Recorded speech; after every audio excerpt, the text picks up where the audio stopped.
Commissioner साहब से कहा था कि बात कर लो गृह मंत्री क्या कहते हैं। वो नौजवानों को उनका हक देना चाहते नहीं देना चाहते हैं, वरना फिर हम अपने हक अधिकारों के लिए लड़ेंगे। हमारी लड़ाई पुलिस फोर्स से, दोबारा बता रहा हूं, नहीं। प्रशासन के लोग लाठियां खूब बजाएं, लेकिन आज आर या पार आज फैसला होकर रहेगा कि नौजवानों को क्या मिलेगा।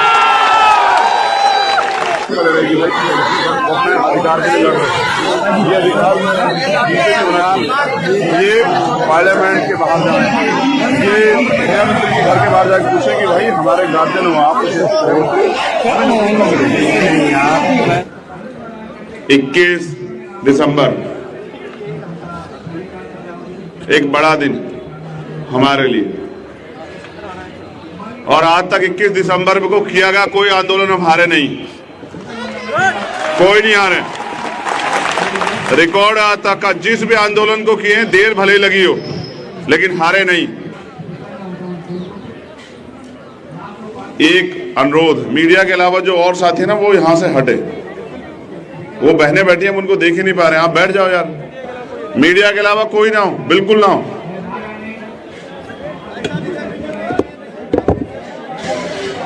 चौहान साहब आज आवाज बस अब बहनों को ऐसे ही सुनना पड़ेगा हमें। तो सबसे पहले तो मैं एसएससी जीडी के सभी बच्चों का, अभ्यर्थियों का धन्यवाद करता हूं कि वो अपने हक की लड़ाई के लिए आए।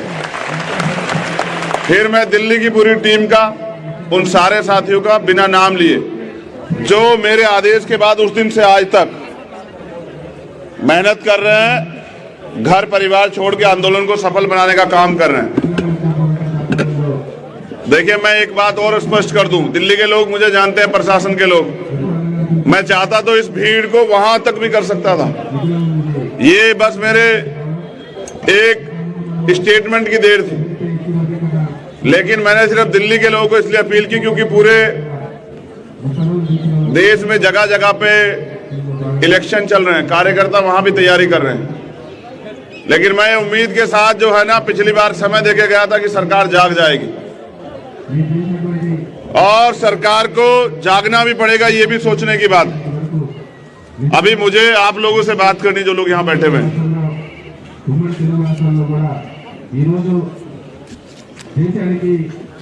मैं ये समझता हूं कि आजाद भारत में गुलामों जैसी स्थिति क्यों बनी।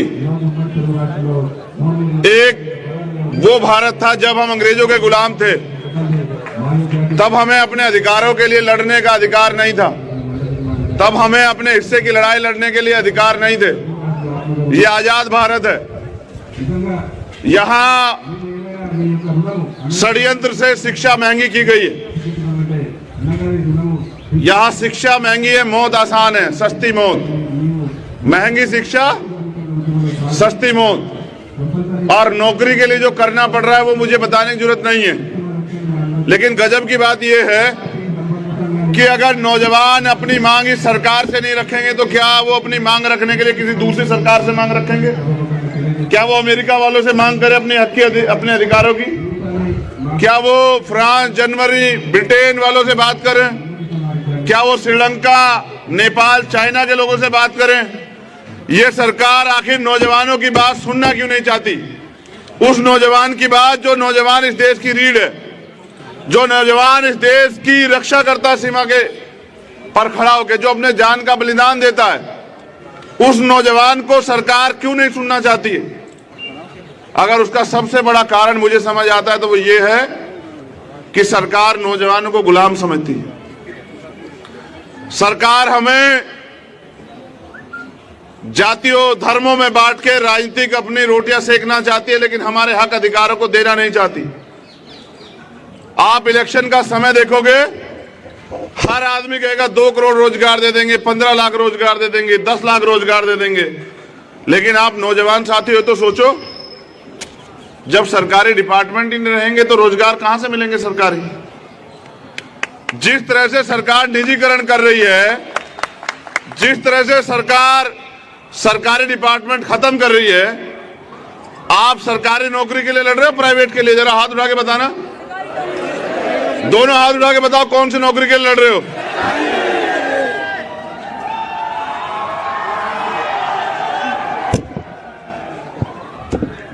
लेकिन जब सरकारी डिपार्टमेंट नहीं रहेंगे तो सरकारी नौकरी कहां से मिलेगी भाई? सरकार अब बैंकों के पीछे पड़ी है, उससे पहले LIC के पीछे थी, एयर इंडिया के पीछे थी। सरकार एयरपोर्ट बेच रही है और तमाम तरह की चीजें जो सरकार डिपार्टमेंट सरकार बेच रही है। आखिर सरकार को नौजवानों से इतनी नफरत क्यों है? आखिर सरकार नौजवानों की बात क्यों नहीं सुनना चाहती है? आखिर सरकार जानबूझ के नौजवानों को कमजोर क्यों बना देना चाहती है? मैं रात भी सुन रहा था और अब भी सुन रहा हूं, यहां जो बहनें बैठी है ना, किसका 3 महीने का बच्चा है, किसी का 13 महीने का बच्चा है, किसी के 3 साल का बच्चा है। अगर ये सरकार मजबूर, लाचार बहनों की, बेटियों की, युवाओं की आवाज नहीं सुनना चाहती तो ये सरकार है किसकी? जो युवाओं को नकार दे वो क्या युवाओं की सरकार हो सकती है? जो युवाओं को मरने पे, तड़पने पे, सड़कों पे पड़ने पे, भूखे प्यासे रहने पे मजबूर कर दे, क्या वो युवाओं की सरकार हो सकती है?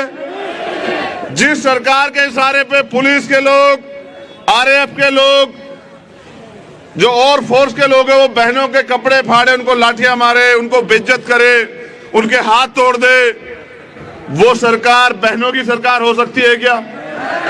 जो सरकार बहनों से उनके तरक्की के रास्ते छीन ले, जो सरकार नौजवानों से देश की सेवा करने का अधिकार छीन ले, वो सरकार नौजवानों की या बहनों की सरकार हो सकती है क्या?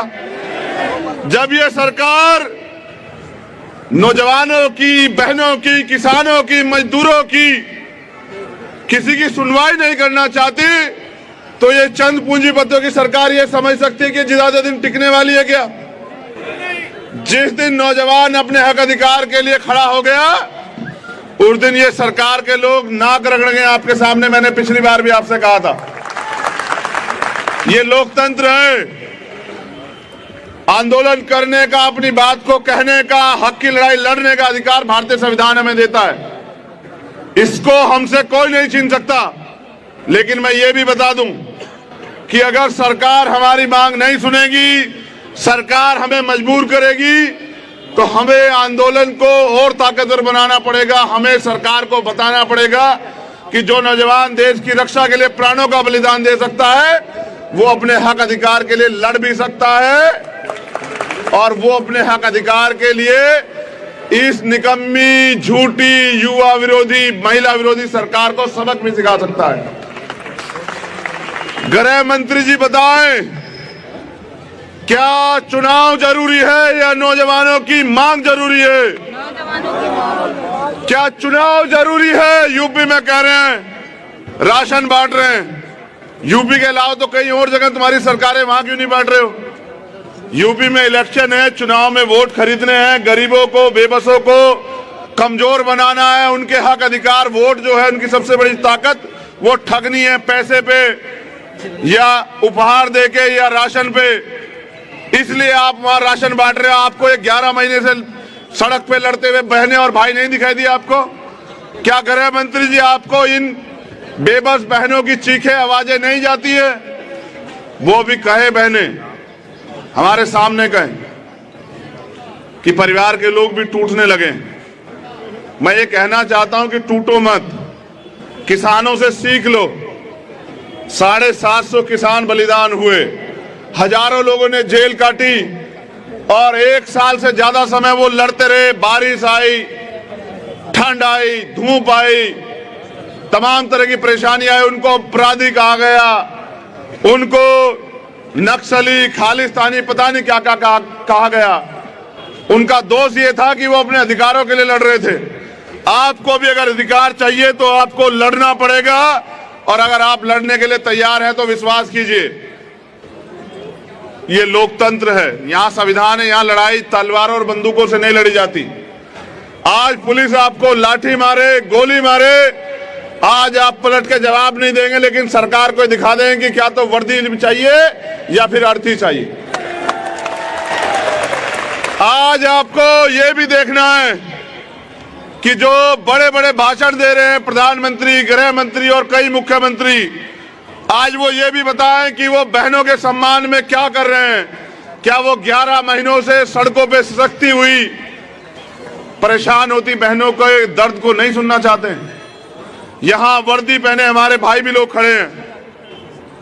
क्या अपने हक की मांग करना, अगर आपको जो लोग नौकरी में है, सेवा में, फोर्स में, अगर आपकी 6 महीने की तनख्वाह रोक ली जाए और आपके बच्चे रोटी के लिए भूखे मरने लग जाएं, उनकी पढ़ाई, उनकी फीस ना जमा हो, उनके पास कपड़े ना बचे, तो आप अपने हक अधिकार के लिए क्या करोगे? है जवाब आपके पास? अगर आपको अपनी बहन की शादी करानी हो, सरकार आपको तनख्वाह के पैसे ना दे, आपको अपने बच्चे का इलाज कराना हो, अपनी माँ का इलाज कराना हो, अपने बूढ़े पिता को सर्दी में कपड़े लेके देने, और आपको ये सरकार तनख्वाह ना दे, तो क्या करोगे आप लोग? ये नौजवान कलर की नौकरी के लिए नहीं लड़ रहे हैं, मैं फिर कह रहा हूं, ये अगर लड़ रहे हैं तो वर्दी के लिए लड़ रहे हैं, देश में बलिदान देने के लिए लड़ रहे हैं। और मैं आज इनके बीच में यहाँ इसलिए हूं क्योंकि मैं एक नौजवान हूं और मैं नौजवानों का दर्द समझता हूं, मैं बेरोजगारी का दर्द समझता हूं।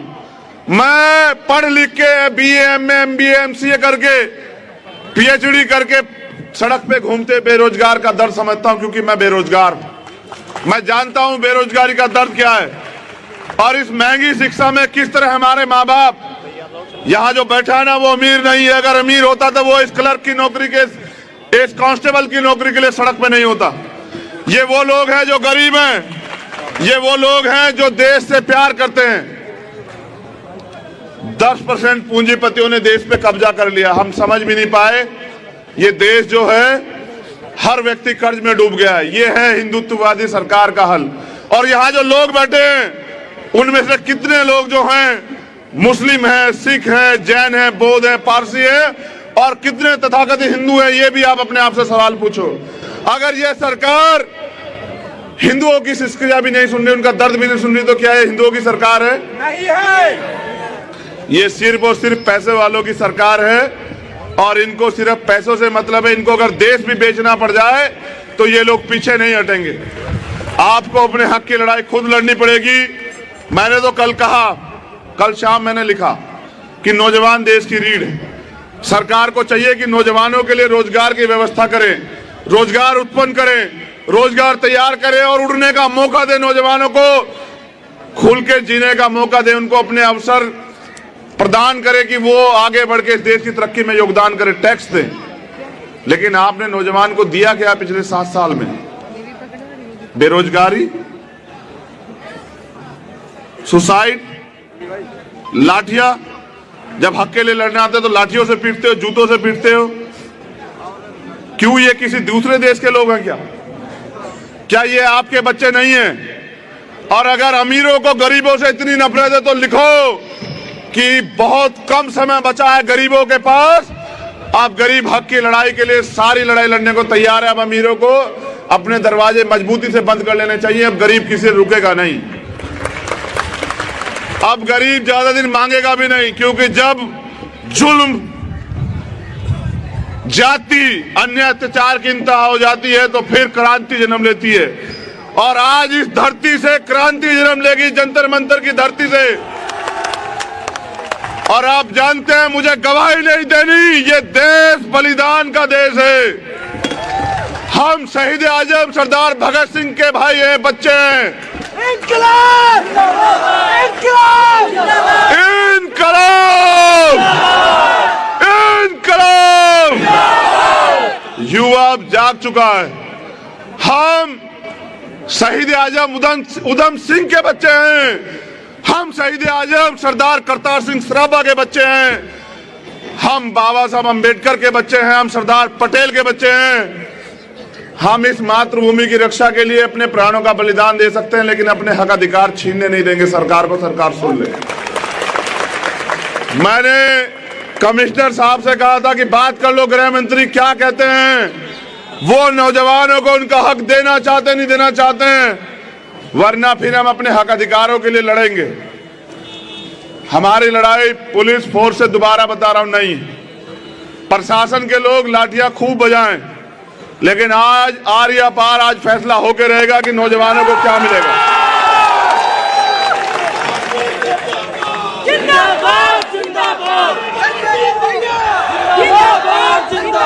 जिस दिन सुनिए, एक चीज और बता देते हैं, ये जानकारी बहुत जरूरी है आपके लिए। अब मुझे इसके लिए वहां जाना पड़ेगा कि मैं सबको देखूं। देखो मैं ये मेरी जानकारी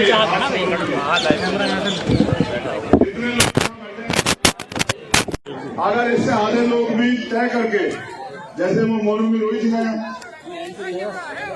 अगर इनसे आधे लोग भी तय करके ये निकल जाए घर से बाहर, मैं कहता हूं कि इन्होंने आजादी की लड़ाई की शुरुआत की थी, क्या वो इतने रहे होंगे? बताओ ईमानदारी से।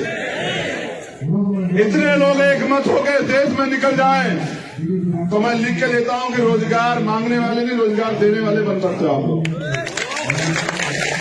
खबरों में बने रहने के लिए फोरम 4 को सब्सक्राइब करें और नोटिफिकेशन पाने के लिए बेल आइकन दबाएं। कमिश्नर साहब से कहा था कि बात कर लो, गृह मंत्री क्या कहते हैं, वो नौजवानों को उनका हक देना चाहते नहीं देना चाहते हैं, वरना फिर हम अपने हक अधिकारों के लिए लड़ेंगे। हमारी लड़ाई पुलिस फोर्स से, दोबारा बता रहा हूं, नहीं। प्रशासन के लोग लाठियां खूब बजाएं, लेकिन आज आर या पार आज फैसला होकर रहेगा कि नौजवानों को क्या मिलेगा।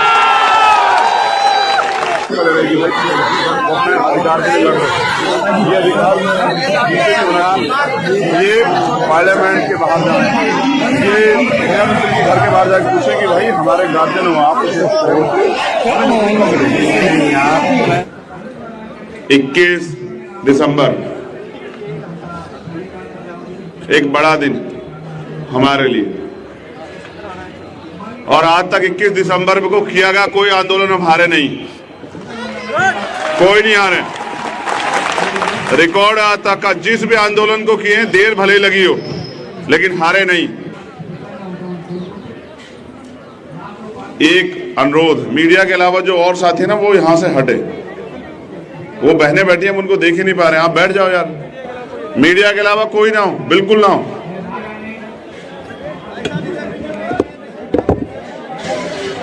चौहान साहब आज आवाज बस अब बहनों को ऐसे ही सुनना पड़ेगा हमें। तो सबसे पहले तो मैं एसएससी जीडी के सभी बच्चों का, अभ्यर्थियों का धन्यवाद करता हूं कि वो अपने हक की लड़ाई के लिए आए। फिर मैं दिल्ली की पूरी टीम का, उन सारे साथियों का बिना नाम लिए, जो मेरे आदेश के बाद उस दिन से आज तक मेहनत कर रहे हैं, घर परिवार छोड़ के आंदोलन को सफल बनाने का काम कर रहे हैं। देखिए मैं एक बात और स्पष्ट कर दूं, दिल्ली के लोग मुझे जानते हैं, प्रशासन के लोग, मैं चाहता तो इस भीड़ को वहां तक भी कर सकता था। ये बस मेरे एक स्टेटमेंट की देर थी, लेकिन मैंने सिर्फ दिल्ली के लोगों को इसलिए अपील की क्योंकि पूरे देश में जगह जगह पे इलेक्शन चल रहे हैं, कार्यकर्ता वहां भी तैयारी कर रहे हैं। लेकिन मैं उम्मीद के साथ जो है ना, पिछली बार समय देके गया था कि सरकार जाग जाएगी, और सरकार को जागना भी पड़ेगा, ये भी सोचने की बात। अभी मुझे आप लोगों से बात करनी, जो लोग यहाँ बैठे हुए हैं।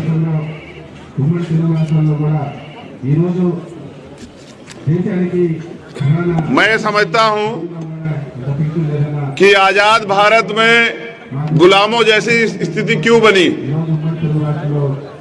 एक वो भारत था जब हम अंग्रेजों के गुलाम थे, तब हमें अपने अधिकारों के लिए लड़ने का अधिकार नहीं था, तब हमें अपने हिस्से की लड़ाई लड़ने के लिए अधिकार नहीं थे। ये आजाद भारत है। यहाँ षड्यंत्र से शिक्षा महंगी की गई है। यहाँ शिक्षा महंगी है, मौत आसान है, सस्ती मौत।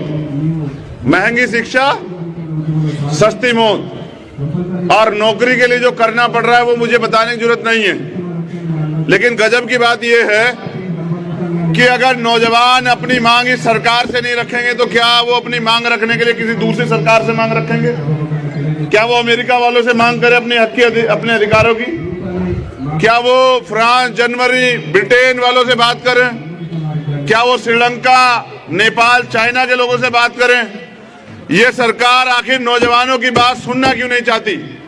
उस नौजवान की बात जो नौजवान इस देश की रीढ़ है, जो नौजवान इस देश की रक्षा करता सीमा के पर खड़ा होकर, जो अपने जान का बलिदान देता है, उस नौजवान को सरकार क्यों नहीं सुनना चाहती है? अगर उसका सबसे बड़ा कारण मुझे समझ आता है तो वो ये है कि सरकार नौजवानों को गुलाम समझती है। सरकार हमें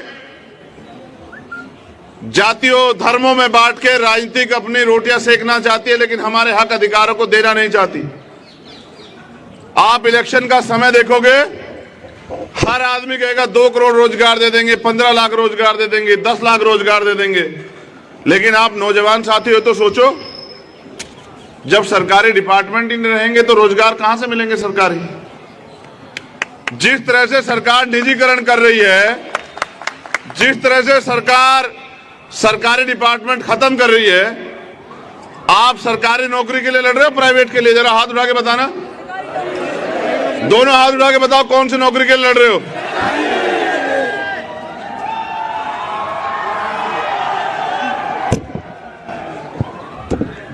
लेकिन जब सरकारी डिपार्टमेंट नहीं रहेंगे तो सरकारी नौकरी कहां से मिलेगी भाई?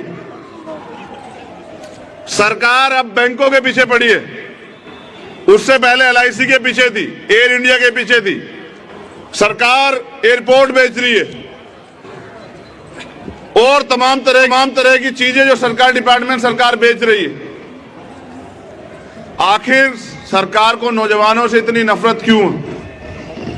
आखिर सरकार नौजवानों की बात क्यों नहीं सुनना चाहती है?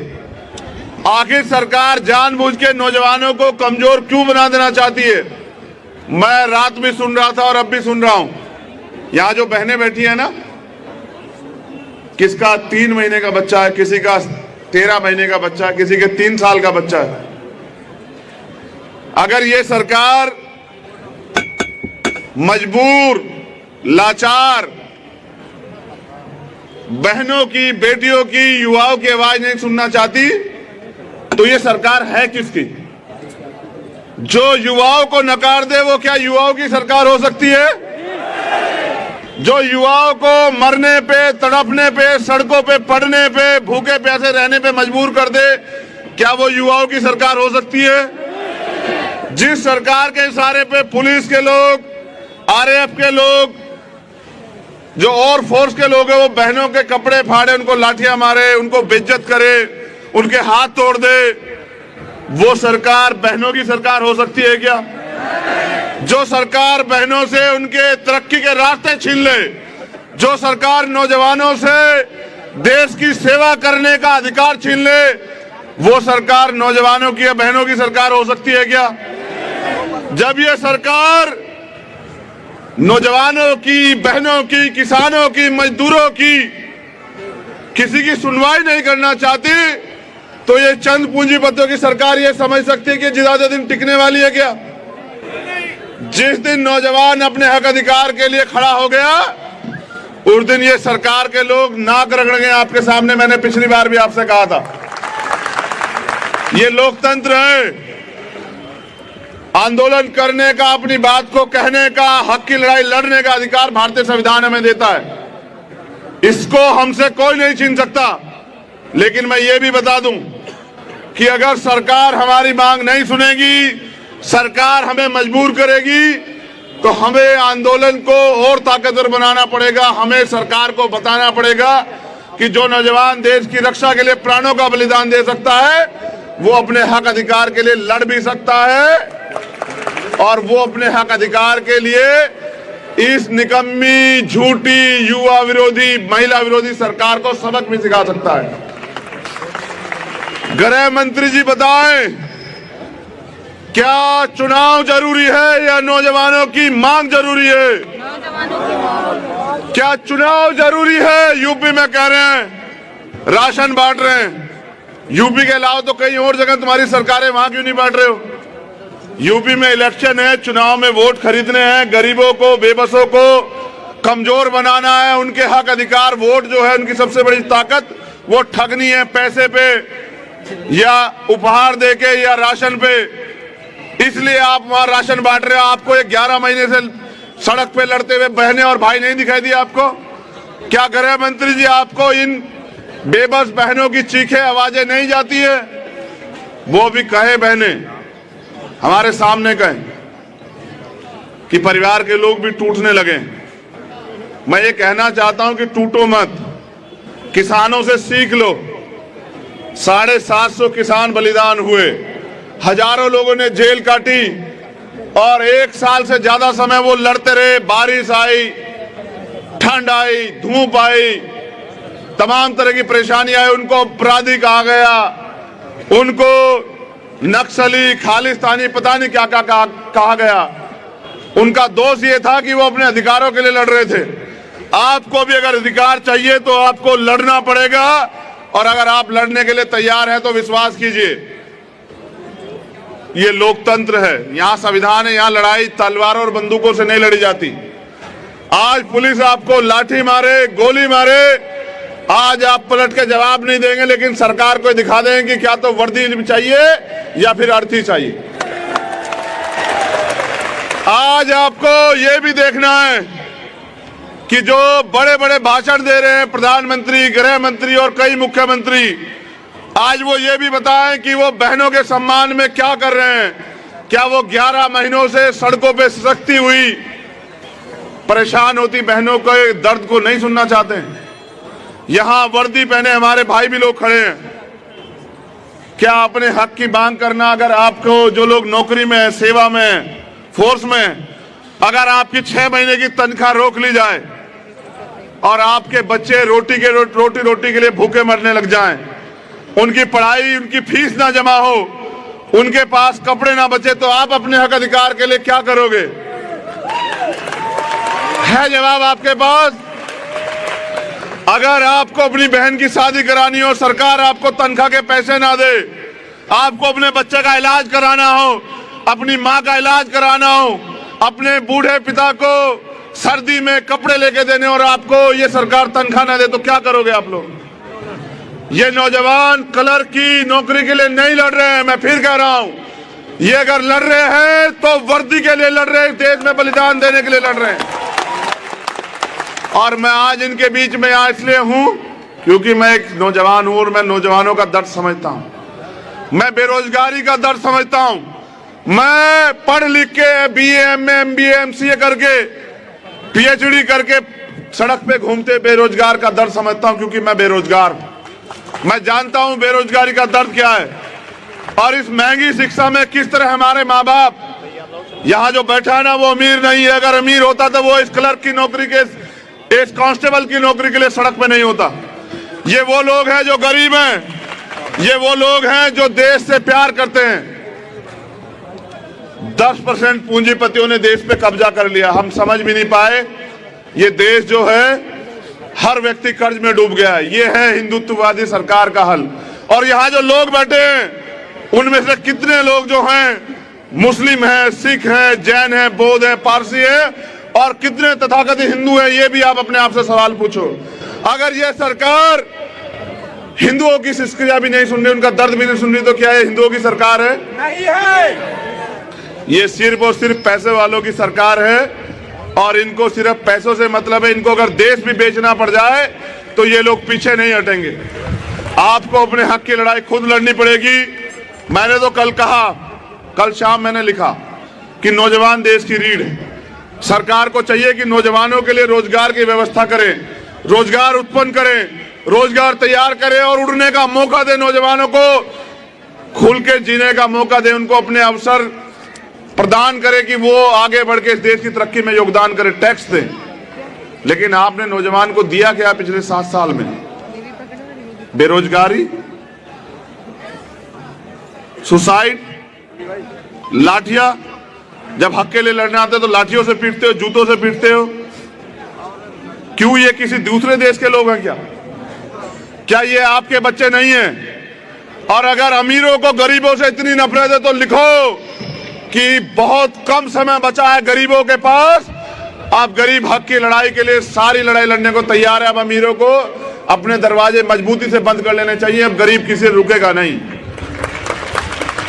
अब गरीब ज्यादा दिन मांगेगा भी नहीं, क्योंकि जब जुल्म, जाति, अन्य अत्याचार की इंतहा हो जाती है तो फिर क्रांति जन्म लेती है। और आज इस धरती से क्रांति जन्म लेगी, जंतर मंतर की धरती से। और आप जानते हैं मुझे गवाही नहीं देनी, ये देश बलिदान का देश है। हम शहीद आजम सरदार भगत सिंह के भाई हैं, बच्चे हैं। इंकलाब! इंकलाब! इनकलाब! इनकलाब! युवा अब जाग चुका है। हम शहीद आजम उधम सिंह के बच्चे हैं। हम शहीद आजम सरदार करतार सिंह सराभा के बच्चे हैं। हम बाबा साहब अम्बेडकर के बच्चे हैं। हम सरदार पटेल के बच्चे हैं। हम इस मातृभूमि की रक्षा के लिए अपने प्राणों का बलिदान दे सकते हैं, लेकिन अपने हक अधिकार छीनने नहीं देंगे सरकार को। सरकार सुन ले। मैंने कमिश्नर साहब से कहा था कि बात कर लो, गृह मंत्री क्या कहते हैं। वो नौजवानों को उनका हक देना चाहते नहीं देना चाहते हैं, वरना फिर हम अपने हक अधिकारों के लिए लड़ेंगे। हमारी लड़ाई पुलिस फोर्स से, दोबारा बता रहा हूं, नहीं। प्रशासन के लोग लाठियां खूब बजाएं, लेकिन आज आर या पार आज फैसला होकर रहेगा कि नौजवानों को क्या मिलेगा। जिंदाबाद! जिंदाबाद! जिंदाबाद! जिंदाबाद! जिस दिन, सुनिए, एक चीज और बता देते हैं, ये जानकारी बहुत जरूरी है आपके लिए। अब मुझे इसके लिए वहां जाना पड़ेगा कि मैं सबको देखूं। देखो मैं ये जानकारी